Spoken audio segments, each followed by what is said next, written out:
자, 우리는 이 속력, 이 그래프는 뭐 다양한 그래프의 기본을 했죠.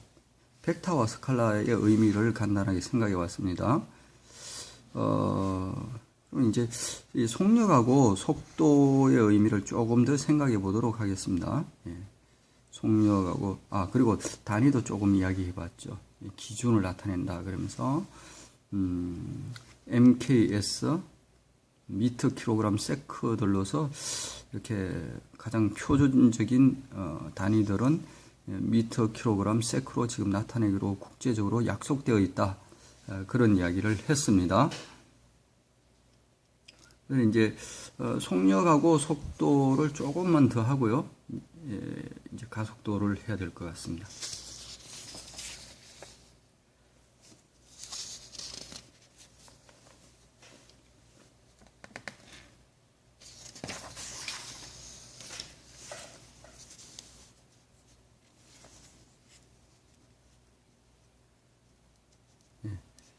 속력은 뭐냐면 단위 시간 동안에 이동한 거리,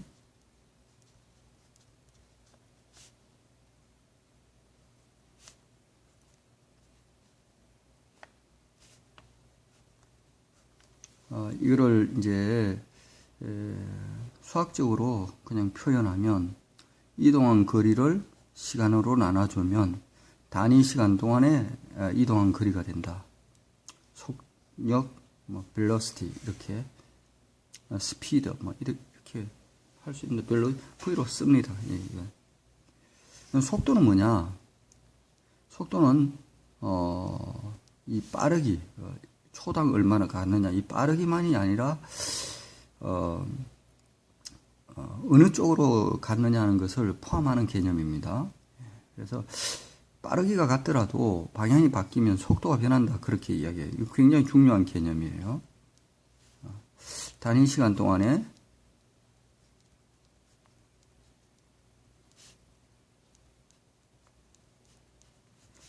변이를 속도라고 하는데요.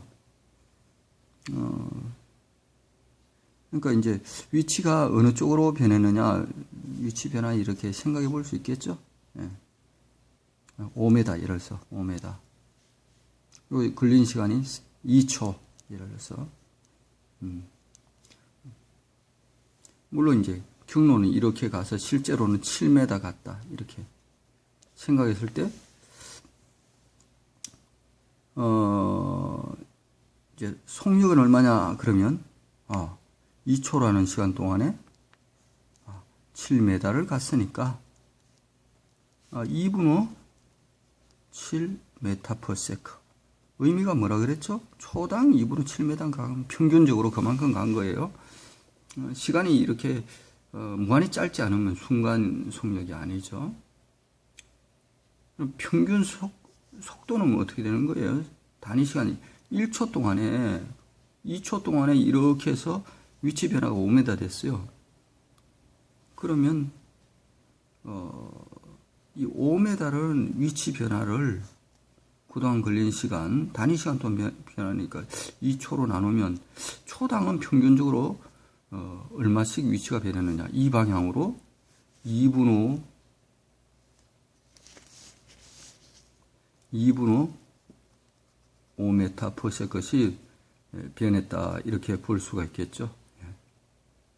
그리고 이제 요거는 스칼라라 그랬고 요거는 벡터라 그랬는데 이 변이는 이제 같은 S를 나타낼 때 그냥 화살표를 이렇게 위에 그려주면 벡터를 표시하는 겁니다.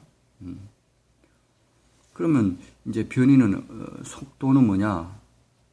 위치 변화량을 그동안 걸린 시간으로 나눠버리면 단위 시간 초당은 평균적으로 그 방향, 위치 변화 방향을 향해서 얼마씩 위치가 변해 갔느냐, 이런 이야기가 되는 거예요. 그게 속도가 되는 거예요. 같이 V로 쓰고 화살표를 그려주면 이제 벡터 속도를 나타낸다. 이렇게 보면 되겠습니다. 여기서 이 속도는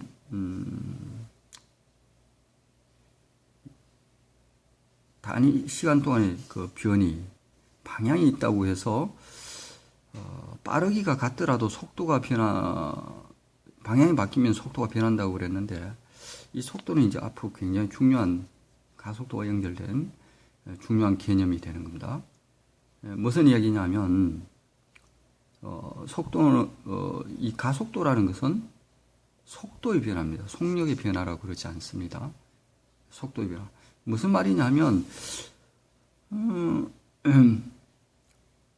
속도의 변화니까 빠르게는 안 변하더라도 방향만 바뀌어도 속도는 변한다, 이런 이야기죠. 그러니까 가속이 된다는 거죠. 속도가 변하는 거니까. 다시 한번 좀 이야기를 하겠습니다. 그래서 이제 가속도는 뭐냐? 가속도는 단위 시간 동안의 속도 변화다.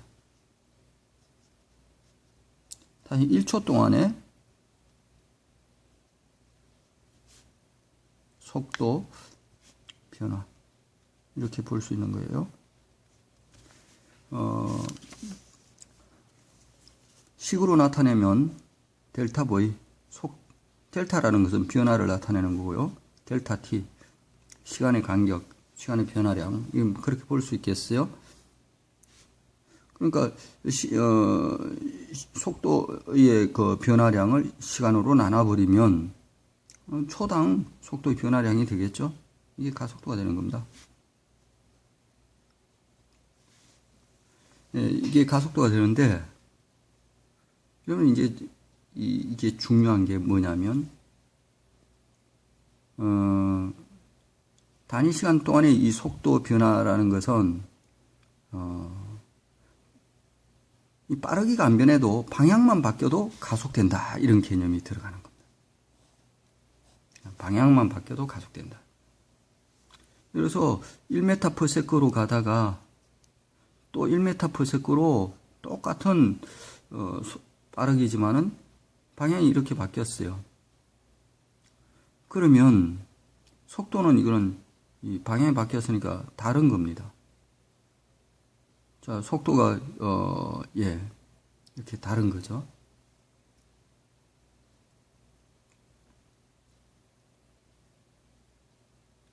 이 속도의 그 변화량은 어떻게 되냐면, 처음에 속도를 이제 V1이라고 해보죠.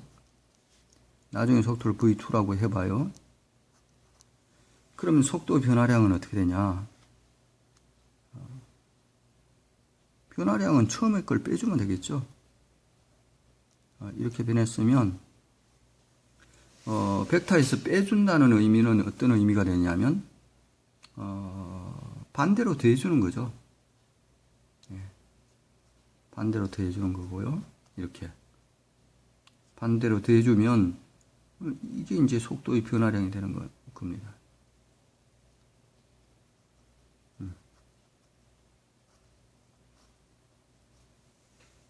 그러니까 다시 말해서 V1으로 가다가 V2로 이렇게 변했다는 것은 속도가 이렇게 변했다, 이런 이야기죠. 이렇게 가다가 이렇게 됐으니까 속도가 이렇게 변했다. 이렇게 변했다. 또는 이렇게도 나타낼 수 있겠습니다.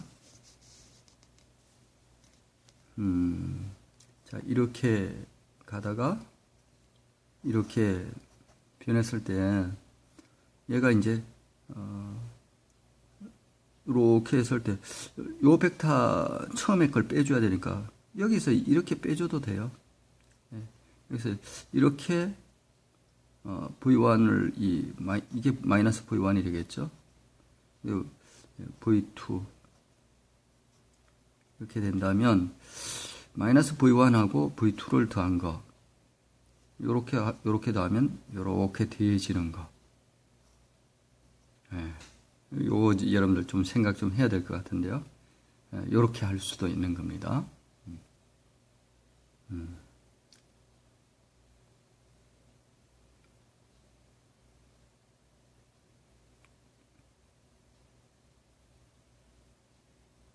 그래서 여하튼 이 속도의 변화량은 어떻게 구하느냐? 나중의 속도에서 처음 속도를 빼주면 되는 겁니다. 나중 속도에서 그럼 변화가 나오겠죠. 처음 속도를 빼주면. 이게 이제 변화량이 되는 겁니다.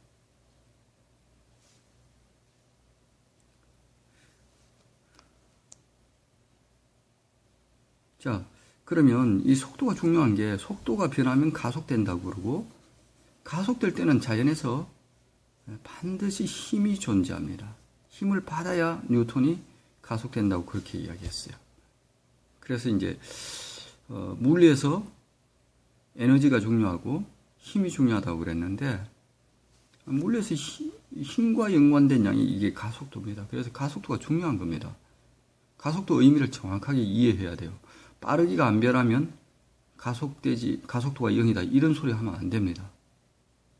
빠르기가 안 변하더라도 방향이 바뀌어서 속도가 변할 수 있고 속도가 변하면 가속되는 겁니다. 속도 변화량을 어떻게 나타내느냐? 처음에 속도를 빼주면 되는 겁니다. V1이 이렇게 있으면 거꾸로 이렇게 더해주면 처음에 속도를 빼주는 게 되거든요.